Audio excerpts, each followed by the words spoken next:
Good morning, my brothers. Hope you're doing well today.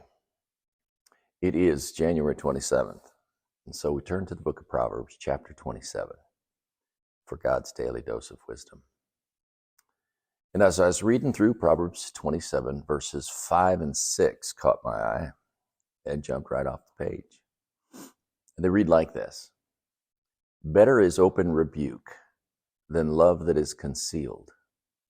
Faithful are the wounds of a friend, but deceitful are the kisses of an enemy.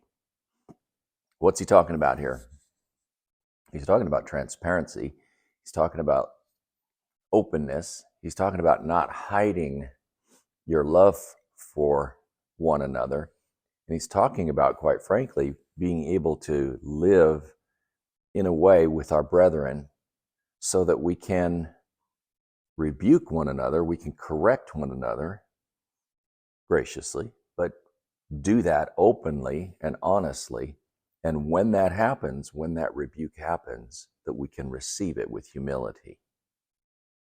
I remember when I was a very young Christian, I was in the entryway of the church, and Kelly and I were having a discussion, and conversation wasn't going well.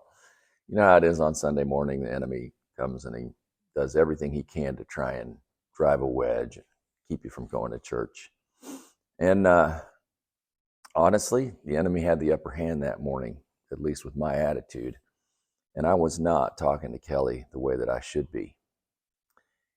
And my buddy Matthew, who was an associate pastor there, he came up and he pulled me aside and he said, "Ken, I need to talk to you for a second." And I said, "Okay."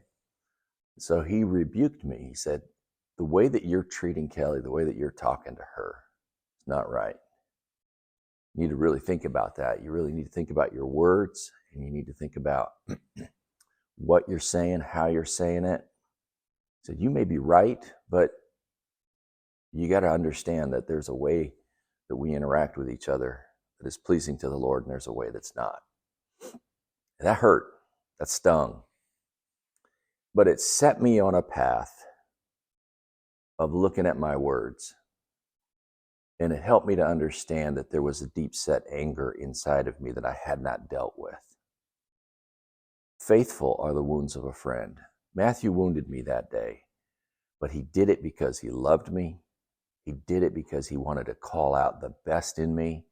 He did it because he loved the Lord so much that he would not allow one of his children to be abused, namely Kelly, at my hand. But he did it in love.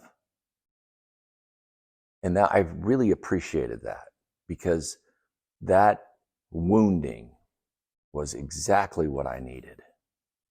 We've got to be able to live in community and transparently in that way so that we can grow, so that we can make those course corrections that we talked about yesterday. The Lord speaks to us through his Holy Spirit, but he also speaks to us through the brethren. You know, later on in Proverbs 27, there's a verse that says, "As iron sharpens iron, so does one man sharpen another." That's in Proverbs 27 also. And I think the emphasis here is all about living in transparency with one another in community.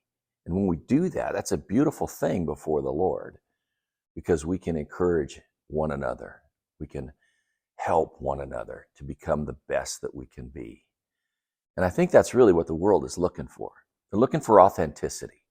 They're looking for transparency and authenticity. And if there's one indictment that that we can look at and understand, it's that sometimes in our churches, in some churches, we want to look good, smell good, and sound good. And we do that at the detriment of the growth of the church.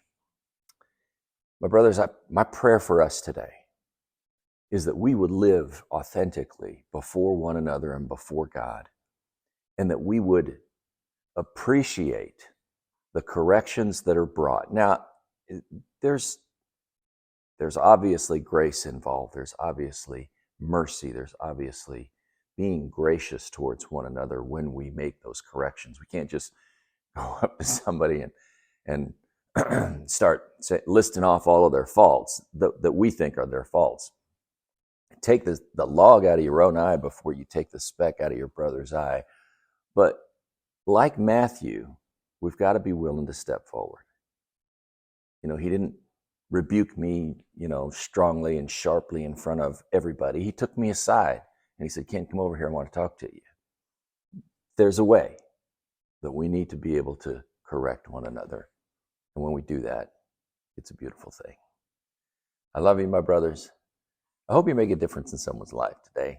God bless you.